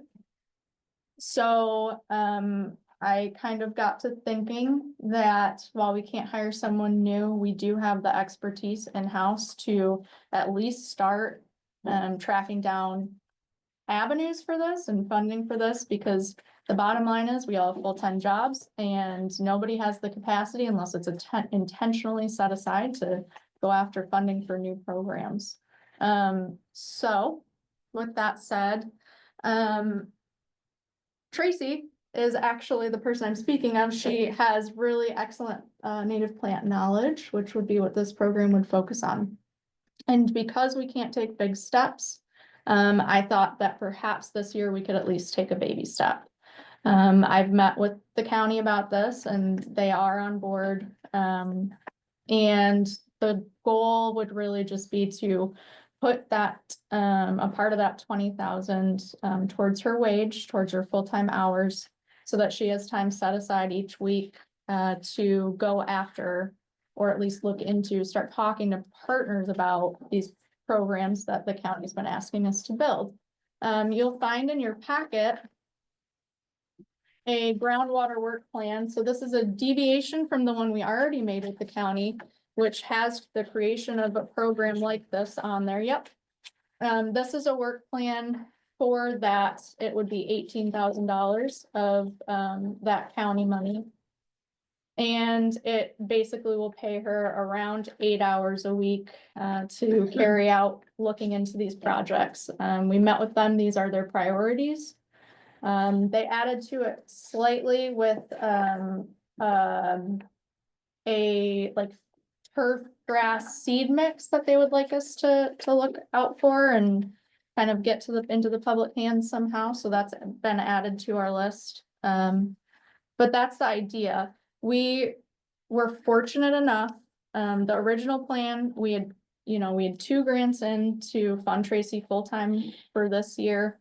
And we were fortunate enough that we found out we received one of them, and it's the NACD grant that was a year long. And instead of taking the chance that she would have to make up a portion of her wage if we used her part-time for RCPP, and then supplemented her with this groundwater money or something like that, I decided that reducing her hours in the NACD grant and asking for a budget reduction, and then supplementing her with this groundwater money was the most secure option. I had to tell them by a certain date, short turnaround, that we would either accept or reject that budget. And so I did that, and then I found out 2 days later that we got the other grant that we had written for her, which was a longer term grant. It was a 2-year grant to do the exact same work that the NACD grant was doing. Because again, we didn't know what we would get. But she was so excellent at writing them that we got both. And so now we are kind of faced with a decision. My recommendation is that we turn down that second funding stream. I don't think any of us have any delusion that we can hire a full-time person to carry out that grant. We've already made a commitment to another. Also, pros and cons, I think I have a pros and cons list for you in your packet on the back side of this sheet. The 1-year grant is advanced, so all of her funds will continue to be advanced for this next year. Whereas if we went that NIFWIF route, we're locked in for 2 to 3 years on that project, and it's not an advanced funding stream. So I think going year by year really gives us some flexibility if she does grow this program out of that 18 grand. That gives a lot of flexibility to follow it next year. There's also a bit of a cushion because our RCPP program also continues next year. And there's funding there currently to fund part-time an individual to do very similar work to the NACD work she's already doing. And it's currently Sarah doing it. But as we've all watched, their watershed program has really grown in the last year, and I think it would be excellent and probably needed for her to be able to focus on watershed anyway. So there is that kind of cushion for next year as well. Should we not be able to build the program anymore that we dream, so that is kind of the idea. You got discussion down here. Do we not need to vote on that? With the change in her hours and the change in her pay stream? So actually, there will be a work agreement. Okay. We have the current NACD grant that we're working out of still has funding for the next month. Okay. So she's not implementing this. It's something that I think we will and should move forward with, but I will bring a work agreement to you to vote on. Okay. So pretty much Sad you're to track saying, down the NIFWIF funding, but I think it's the right call. I started that too, from an HR planning standpoint, Yeah. we talked through it. That's Yeah. good. And Good they were problem to have. super nice about it. Yeah. And I don't think, based on their responses and the conversations I've had with them, I don't think it will bar anything either way. They seemed very, very kind about all. That was a phenomenal proposal, so kudos. She did a great job. So all that to say, we're not gonna get a new person, but we're gonna get an old person. Okay. And Tracy's like, who are you calling old? It's a transition. Seasoned professional. I have- Wow. Experience person. Mhm. We don't use word old. Yes. It also allows us to continue our work with NRCS and not leave them hanging out to dry. Gives us time to plan. No, I think it's a win-win for everybody. So, There's also a letter of support, if you will, an email of support from Paul at the very back of your packet. If you're interested. let's jump into grants. Okay, there's no questions? You explained it. Okay. In with the old. Easy and suspicious. I just wanna make sure I'm being transparent. All right. Honestly, there's not a lot new on here other than what I've already said. We received that NIPWIP and NACD funding. I obviously didn't even have a chance to move the NIPWIP anywhere else. But we didn't know either way if we were gonna get either of those, and so I just wanna say how incredibly proud I am of the Ottawa staff. You guys are killing it. Crushed it. Yeah, did a really great job. So does that bring us to? Getting some. Are there grants, you gotta questions? Turn them down. Are there questions about any of the grants that we have in, or like where we're at, or just any questions? I have just two things, and these are just simply suggestions. Please. Under, pending, Mm-hmm. if there can be just a rough idea of when the award announcements are. Oh, expected good to idea. be. Yeah, you got it. And then I'm wondering if, rather than have them on the agenda, can there just be like a one-page, like grant update doc? Does that help at all, or is that just one more thing you gotta print, or? I mean, I update this anyway, so as long as I can remember to update it when I do the agenda and put it in like a sheet, like a cover page almost. Yeah, Yeah, I didn't know if I it think was that'd be helpful great. or just leaving an agenda. It really doesn't matter that much. I just thought that's, because if all of our other things are, their own things, and we have a grant update that's part of the agenda. It's just an Yeah. observation, is all.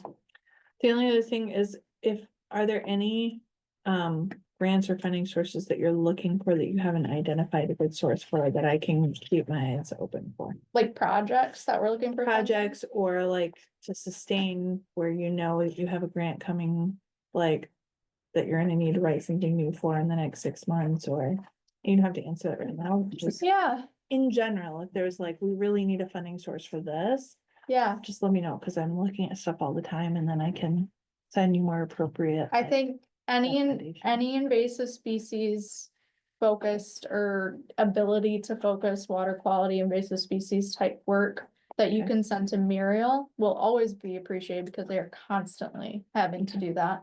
And then the only other one would be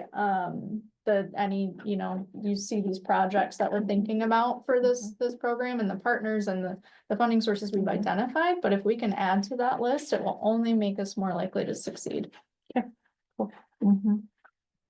Thank you for Any questions about any of the grants pending or in any other in standings of said grants?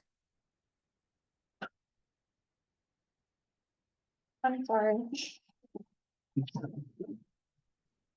Let the old guy get it. Well, that would bring us up to executing. Bob said NACD technical assistant. The budget did change though, so I do want to let you know about that. Oh, that was the other thing. Under executing, we're not requesting anymore. We've been awarded, so you could change requesting to awarded. Just for clarity, for people that don't do this. I mean, it's obvious. Because it's under executing, but say, I'm not awarded.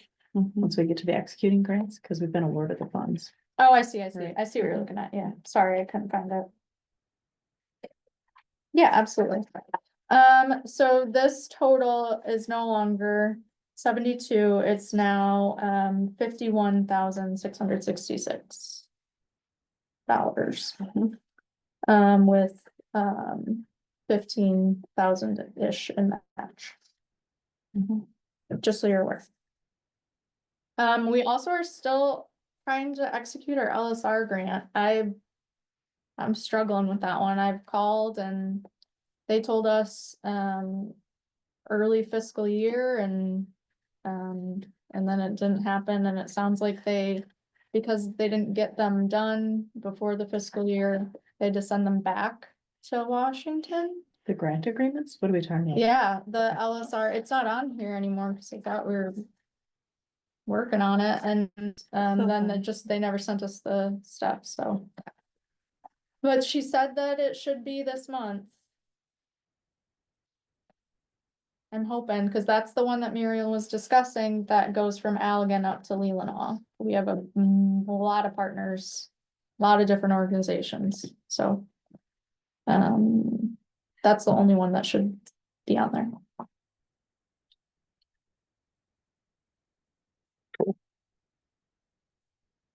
What updates? 2 minutes of fame. Tim? What you got going? I don't have any updates, just maybe a question.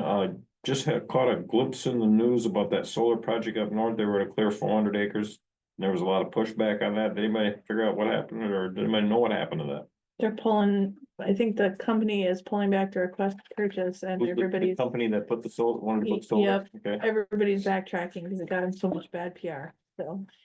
And that doesn't mean necessarily it was a bad project either. DNR ends up with property, I don't know about this one, but I know the DNR owns a property that doesn't have a lot of value, and it might have been an okay thing, but it just got in the public wrong. I asked him, I contacted MDARD, he had any inside information on it, and he didn't. Okay, and somebody told me that these solar farms have a life expectancy of 25 to 30 years. Is that true? Does anybody know that? That is correct. That is, none of the leases are wrote for theoretically. So what do they do with them at that point? Do they refurbish? Nobody It'll- knows yet. it'll but depend on where the theoretically- New technology Yeah, and regrind the plastic. I mean, probably there'll be just a whole new host of energy solutions by then. Yeah. The theory is that the panels will be removed and the land can be returned to agriculture, but. I think it is a I good think thing. There's a lot to- that needs to play out. still. Yeah, keep an eye on, because that's not the only What always only interests me plot of is, land that they're looking at. none of these companies want the land at the end of 30 years. Right. What's the problem with the land after 30 years? No one will, and there is some grumbling, talking about what it actually does to the land after 30 years. You will have contaminants, you know, some concentrations of X. I've heard of the potential for that, but I don't know, is there hard science behind that? Yeah. Again, it's just with the murmurings that I'm Yeah, getting, I've been you know, hearing from some- yeah. you know, but yes, there's talk, but then again, it makes sense. Why ain't any of these companies, Land the values are amount of huge. money Why that would they're they- paying for these leases, They they better buy might as it. well just own the land. Why don't they want to? If there's something, you know, do they know something? I I don't know. don't think it'd be same pollution as leaving plastic and steel. What runoff you're gonna get, it's nothing. Well, again, how's that play out? But anyway, There's batteries in there though, but Well, again, I'll throw out to you, Tim, if you wanna take a stab at writing a resolution that Ottawa can advance forward. Cause this is definitely not the only site that they're looking at for that, and And I don't go north, but somebody told me there's a lot of farms signing up in the counties north of us. well, it's big energy going on. You drive up north, there's land cleared all over for new power lines and Mhm. going every direction. well, the problem is that they have incentivized unintentionally both ag land and forest land, even though it's ecologically, it's not the land that makes the most sense, right? Because people will ask me all the time, well, why aren't we putting solar on top of buildings or medians? Or it's because it's not cleared, and it's because if you go into a city and want to put a solar panel on 5 acres, there might be a couple hundred landowners you gotta negotiate with to do that versus working with one landowner that you can go over their whole land. So it's economies of scale, it's just faster and easier and cheaper for them. I forget who the name was, but there was a big name company who pulled out of a, because they didn't want anything to do with the solar. Again, that coming back to that, they wouldn't let them, I wanna say it was like an Amazon, or it was one of these huge organizations. You had a lot of roof space. And everybody's saying, put them on the roofs, put them on the roofs. You know, that land, you know, and they're saying, oh, no, we don't want them on our roof because of, again, said I just heard negatives. this through a dairy meeting, that there's a lot of frequency interruption with that solar and the crowd gates and the sort gates and the RFID readers and that kind of stuff wasn't working. Electronics. Yeah. The waves around, cause that screws up our machines too. You can't, everything's gotta be clean. It's probably doesn't have clean energy around them. It's throwing off different stuff, so So it'll this- mess up things. Yeah, this stuff all goes through my mind. I'm saying, why are we there? Whatever. Rivka, 2 minutes. So one thing I was gonna share was legislative action day on March 20th, but Steve already stole my thunder on that. Other than that, the dates for annual conference are December 7 through 10 of this year, so that's set. Everybody can mark it on their calendar. One of the things we're looking at is if we can do like a 1-day option for directors that with director focused content, so you know, I would love any thoughts any of you have on like, this is what would make the conference really valuable for me as a director to be there. That's helpful for me to know, and I can build it into the program. And other than that, yeah, that's it. It's major high level things. Any questions? Yes. Could you just say the dates again? I wanna put it in my calendar. December 7th, so, and likely the 7th will be like the state council and director day, and the main conference will be the 8th through the 10th. But we're still working through the agenda details. Thank you. Becky. I really don't have much. Rivka's Good, doing a next. really good job on MACD. Thanks. Getting the ship righted there. That's good. I'm doing a really crappy job as chair for the region. I've done zip. So I need to do better.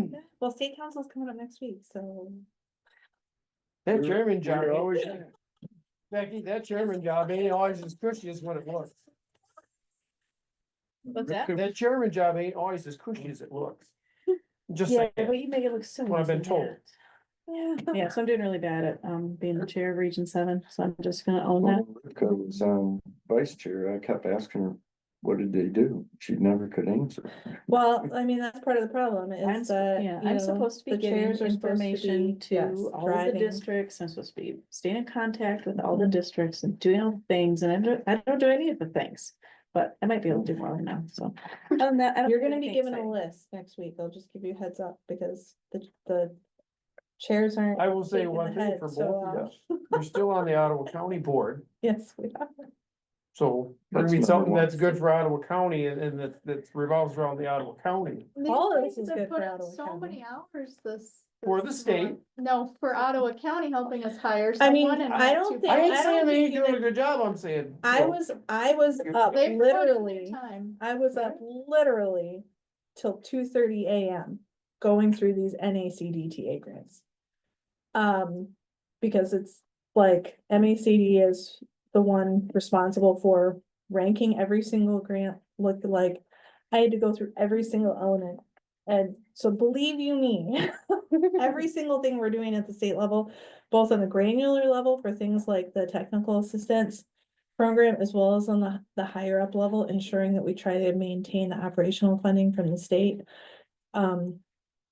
Is just a significant amount of work that often. I understand you live, Does eat and not breathe it, get and I get that, I'm just, seen. you know, that's honorable, and that's, like I say, I don't wanna downplay that Well, at all. Like, I think it's important to recognize that, like, what impacts one conservation district really impacts all conservation districts, especially in the current environment. You know, when we have one district floundering, it impacts legislators in our area and their perception of our programs and their willingness to fund us too. So, yeah, it's all important. Mr. Rotenrath. Well, I do work with Natalie pretty much every week. And she updates me on everything going on and we talk business, work a little bit with Annalise, but not much, it's easy. I'm Natalie, ran for the board again. And now I'm on a legislative committee, so. Look at you go. We'll see what happens. We'll get you polished up, you'll be fine. It's working, work on it. Yeah, congratulations, Tim and Doug. So. We have to run an election, but is there a minimum number of votes required or? Nope, No, So you guys who's don't, pushing for the election? I guess I don't understand. you don't have We to have to do do much, You have to we have an have to election. make it, and yeah, we have So you to. have to go through the effort regardless. Yeah. Correct.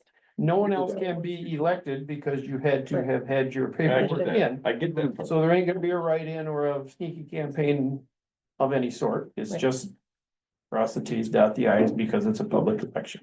I don't think any of the employees are gonna be bummed if we don't have to mail out 150 ads. I think we'll be fine. And save $500 on stamps. Yeah. There you go. Well, thank you all for what you Every do. vote that doesn't come in matters, guys. I said, it's winter time. I'm trying to keep my head as low as I can and, get a little rest so we can, go do all of our things next year. Again, planning season. So it's, we've had very high input of said farming practices through, our home organization. So it's huge out there how much Joe Public is thinking about, how their food's produced and who's producing it and how they're producing it is still there is more important now than ever because it's the big thing with the egg or cage-free eggs now, everything in Michigan, comes from a cage-free chicken, so staggering amount of egg problems over the next couple months will be fun to, everything from hoarding to, not have enough of them to having, so it's, but no, it's what we're doing and what, what we're talking about here, what your numbers as far as alternative farming and resilience of said practices is huge. I mean, the general public is alive and well out there and pushing. It's huge. We've taken a lot of market share from people who aren't, doing them practices. So, and it's, we've been hitting at this for 2, 3, 4, 5 years. And finally it's like, thank goodness, some of these things I'm doing that's costing me more and we're doing it this way, are coming to fruition. So, and I think that's just because everybody is aware of practices now and they understand farming practices can make a difference. So that's kind of cool. Like I say, that's a silver star for all farmers who are doing something different to make a difference on the other end. So Good for you for making it work. You guys have been killing it. Really. it's been fun. Like I say, it's been for years, you just trudge, and then now you're like, hey, the load got a little lighter and it's like, there is a reason why we've been doing these things Yeah. still. Talk on our farmer panel next year again. And I am gonna be out of town, so that was, He said you. and I may be out of town for the 11th meeting. I will let you know.